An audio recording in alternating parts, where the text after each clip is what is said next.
Commissioner Gordon, Bane has escaped.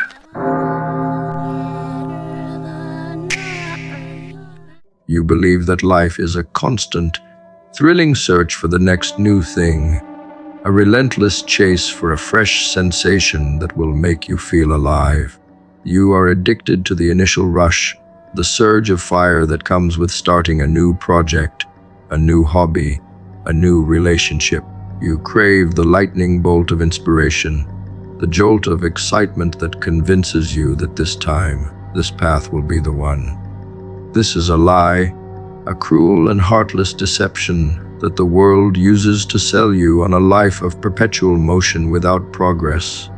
It is a psychological trap that keeps you on the surface, always starting, never finishing.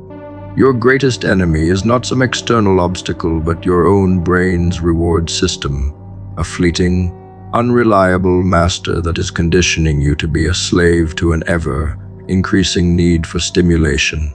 This is a war you are already losing if you do not understand the brutal, unyielding nature of your own mind.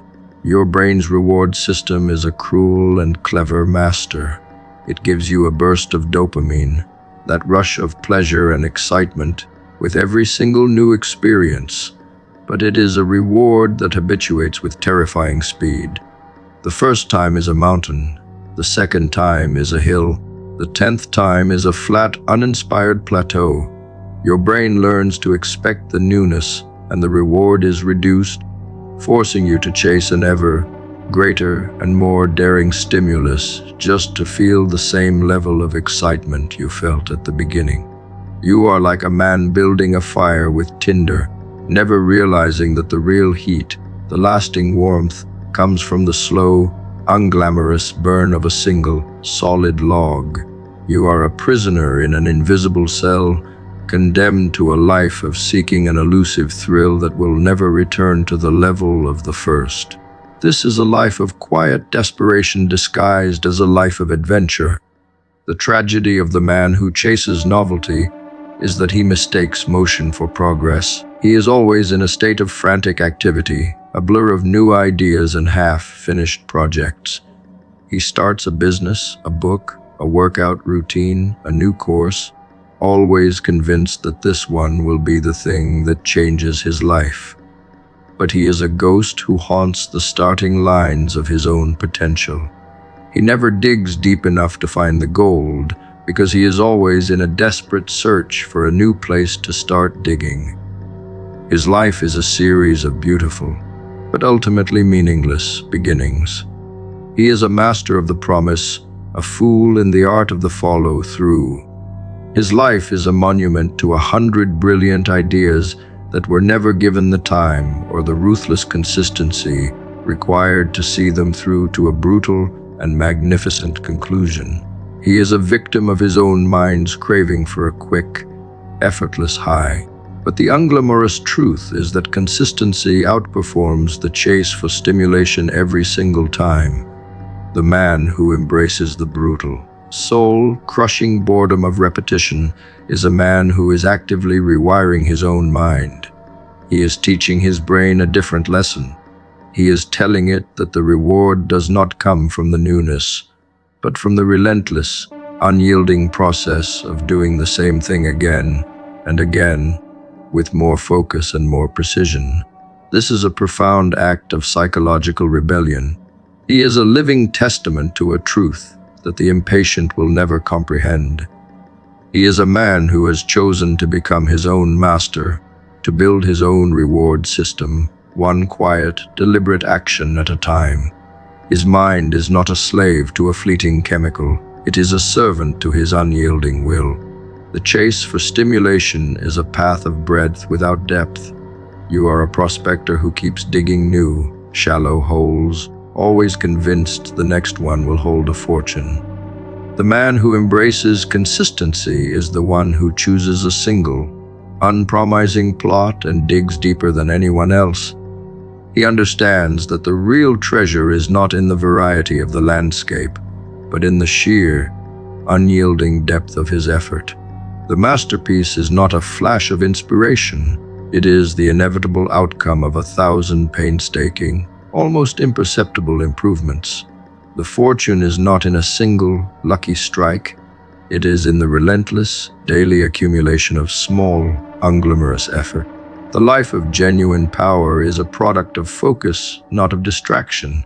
It is an act of a chilling, singular purpose, a terrifying commitment to a single path. This is a war against your own restlessness. It is a battle against the subtle, insidious force that whispers for you to find a shortcut, to find an easier way, to get to the destination without paying the price of the journey. But the price of the journey is the very thing that makes you worthy of the destination. The pain of discipline is a tax you pay for a life of genuine power. The man who fears being tied down to one path, one purpose, one discipline, is a man who has chosen to live a life of eternal wandering. He will live a life of beginnings and never reach an ending. He will die a ghost, a monument to a potential that was never realized because he was too afraid to commit to a single thing with the full force of his will. He is a prisoner of his own indecision. The man who chases novelty is easily distracted. His focus is scattered, his purpose is diluted, and his will is as fickle as a weather vane in a storm. He will be outmaneuvered not by a more talented rival, but by a rival who simply has a chilling, single-minded focus that he has cultivated over 1,000 hours of boring, unglamorous, and deeply personal effort. The man of consistency has a laser-like focus, a psychological weapon forged in the fires of monotony. His mind is a fortress. His will is an unyielding force of nature. He is a living testament to the truth that depth of effort, not breadth of interest, is the true source of all power. He has earned the right to look at the world with a terrifying certainty, for he is a man who has mastered his own mind. The world applauds the chaser of novelty. They celebrate the entrepreneur with a new, flashy idea every month. They praise the creative with 100 half-finished projects. They mistake the sound and fury for genuine accomplishment. But they are blind to the quiet, unglamorous man who is relentlessly, methodically building an empire in the shadows. The applause is for the illusion. The reward is for the truth. The world's validation is as meaningless as a feather in a storm. The only thing that matters is the chilling, unassailable knowledge that you are doing the work. The man who seeks the applause of others will die a slave. The man who seeks the quiet satisfaction of his own conscience will die a king. His power is a fortress that cannot be taken. The life of the chaser of novelty ends in a state of quiet despair, a constant longing for a thrill that can never be replicated, a profound, soul-crushing boredom with the very world he once found so exciting. His life is a series of highs and lows, a pendulum that swings between a fleeting, momentary rush and a long, agonizing crash. But the life of the man who has embraced consistency ends in a state of quiet power. He has built a fortress of his own making, a life of purpose and meaning that is impervious to the chaos of the outside world. He has mastered the most difficult opponent of all, himself. He is a living monument to a truth that requires no audience to be real. They tell you that the path to greatness is paved with inspiration, with a sudden surge of fire that carries you to the summit in a single, heroic leap. They sell you a world of dramatic breakthroughs, of instant transformations, of a life lived on the thrilling edge of constant excitement. This is a lie, a cruel and heartless deception that leads only to a life of perpetual mediocrity. The man who waits for a moment of inspiration is a man who is destined to wait forever. The true path is not a thrilling leap. It is a brutal, soul-crushing, and profoundly boring grind. It is the unyielding, repetitive work that no one will ever applaud you for. It is the quiet discipline of 1,000 small actions, each one a testament to a will that is far more terrifying than any grand, public display of power. This is a war against your own psychology, a battle against the human craving for novelty, and a constant stream of fleeting excitement. And it is a war that most men have already lost before they even begin to understand the rules. The psychological discomfort of consistency is a crucible. It forces you to confront yourself daily, to look into the mirror and face the brutal, unromantic reality of your own progress. There are no dramatic highs in this process, no sudden leaps of mastery, only the quiet, unyielding pressure to show up again and again, even when the work feels meaningless, even when the results are imperceptible. This is the ultimate test of a person's character, a test of their commitment to a goal that seems a million miles away. The man who runs from this discomfort is a man who is running from himself. He is a prisoner of his own need for a quick reward, a slave to a mind that has been conditioned to seek instant gratification. But the man who embraces this boredom is a man who has achieved a chilling kind of freedom. He has liberated himself from the tyranny of his own emotions. He is no longer at the mercy of inspiration. He is the source of it. Every act of consistency is a promise made and kept to oneself. This is the only currency that matters in the inner world, the only thing that can build a foundation of genuine self-trust.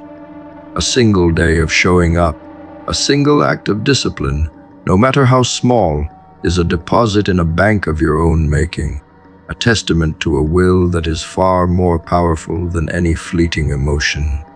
But a single moment of surrender, a single lie whispered to yourself in the dark, is a betrayal that your subconscious will never, ever forget.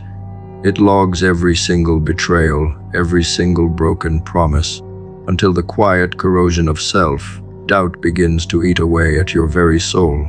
The man who is consistent is a man who has earned the right to look at himself in the mirror with a quiet, terrifying certainty.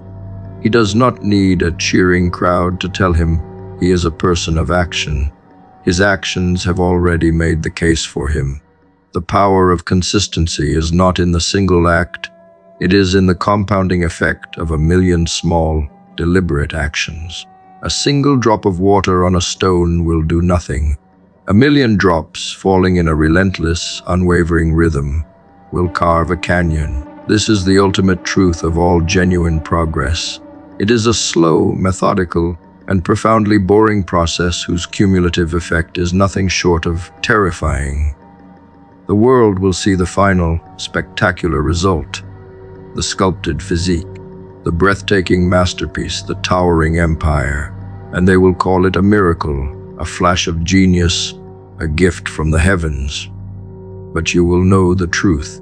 You will know that the masterpiece was not an act of creation, but a relentless, unforgiving act of refinement, built with 1,000 hours of quiet, unglamorous, and deeply personal effort.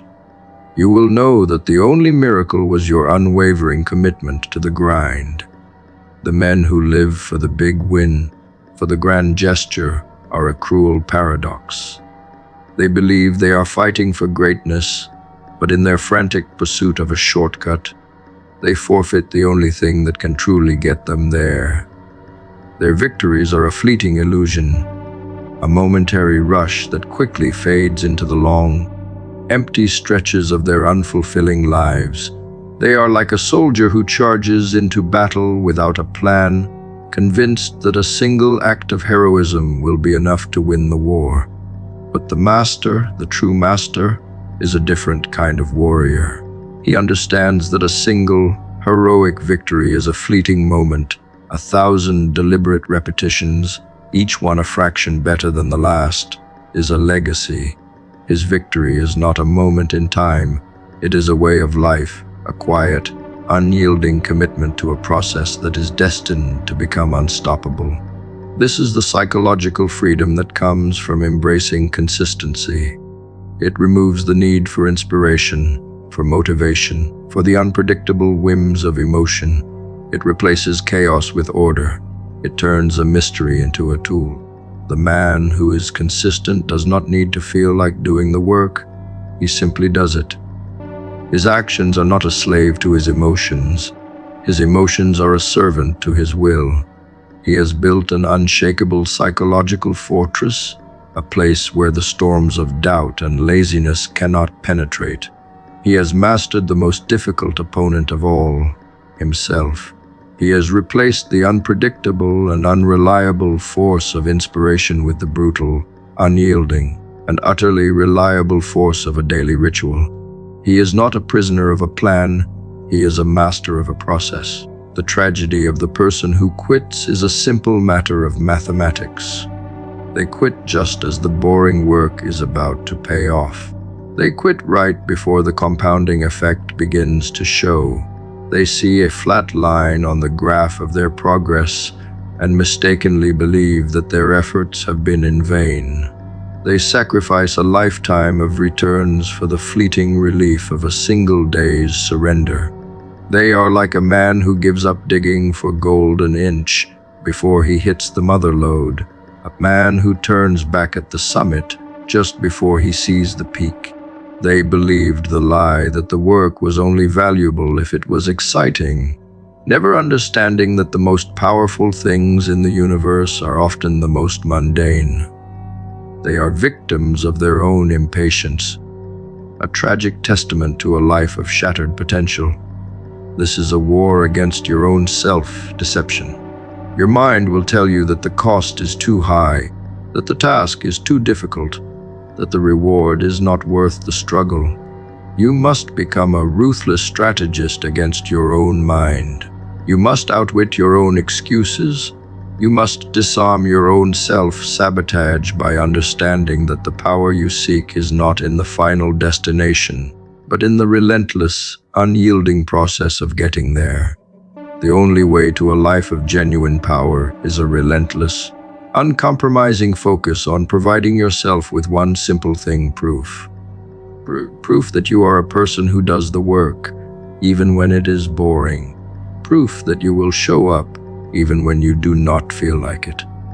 The man who is consistent is a man who has decided that he is worth the effort. The only thing that will stand when all else crumbles is the fortress built with consistent, unglamorous effort. The world's applause is hollow, but the internal knowledge that you have done the work is an unshakable truth. The spectacular victories you see on display are merely the final, visible manifestation of a life of quiet, unrecorded discipline. The master is not defined by his final creation, but by the endless, monotonous repetitions that made it possible. He does not need a cheering crowd to tell him. He is a person of action. His actions have already made the case for him. He is a living monument to a truth that requires no audience to be real. You believe that the fire that burns within you today will be there to light your way tomorrow. You are a fool who builds your future on a foundation of feelings, a man who believes that the intoxicating rush of motivation is a perpetual force, a constant wellspring of power that will never run dry.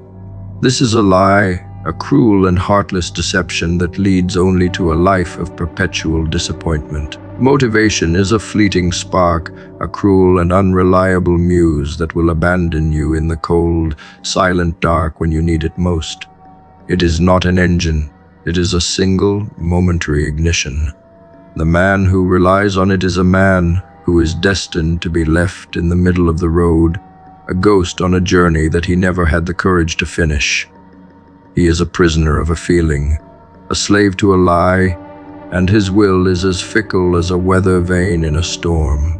Your willpower, that seemingly limitless supply of resolve that you believe defines your character, is not what you think it is. It is not an infinite reservoir, but a finite resource, a muscle that fatigues with every decision you make throughout the day. Every choice to resist a temptation, every moment you force yourself to focus, every act of self-control, no matter how small, is a withdrawal from your account of willpower. Research on ego depletion proves what the disciplined already know.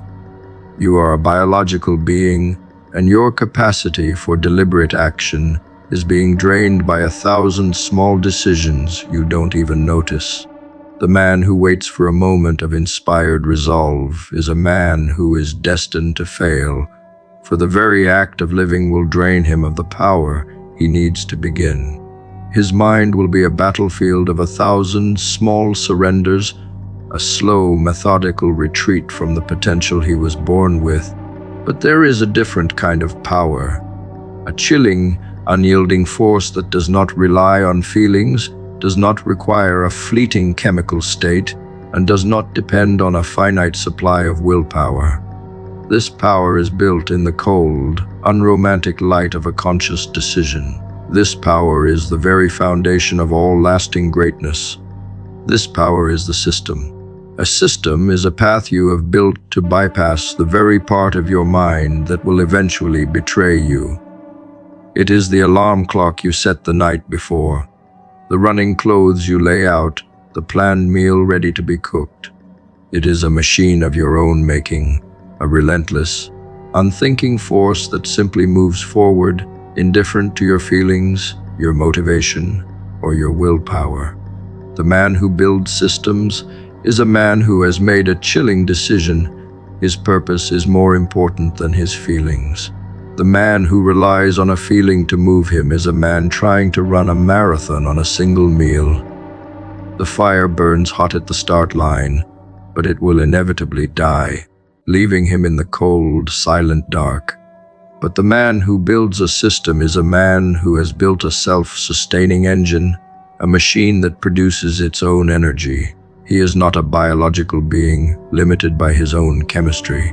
He is a force of nature, a thing of pure, unyielding purpose. His body moves, his mind focuses. His work gets done, not because he feels like it, but because he has made a decision that is now a part of the very structure of his life. This is the ultimate act of self-mastery, a way of outwitting your own biology, a strategic surrender to a more deliberate plan. The man who masters the art of the system is a man who has achieved a chilling kind of freedom. The tragic consequence of relying on feelings is a life of shattered expectations. The man who waits to feel like it will live a life of unfulfilled promises. He is a prisoner of a lie, constantly waiting for a spark that will never come, because the conditions for that spark have been extinguished by his own lack of discipline. His life is a series of failed beginnings and tragic endings, a monument to a potential that was never realized because he was too afraid to make the cold, unromantic decision to build a system. He believed his dreams were a matter of passion, never realizing that they were a matter of physics. He is a man who has mistaken the fire for the fuel, the ignition for the engine, the feeling for the force. This is a war against your own intuition. Your mind will tell you that the most important thing is to feel inspired, to feel motivated, to wait for the perfect moment. But this is a lie designed to keep you from facing the terrifying, unglamorous nature of the real work. The most important moment is not a feeling, it is a choice. And the most powerful choice you can ever make is the decision to build a system that will do the work for you. You must become a ruthless strategist against your own mind. You must outwit your own excuses. You must disarm your own self-sabotage by understanding that the power you seek is not in the final destination, but in the relentless, unyielding process of getting there.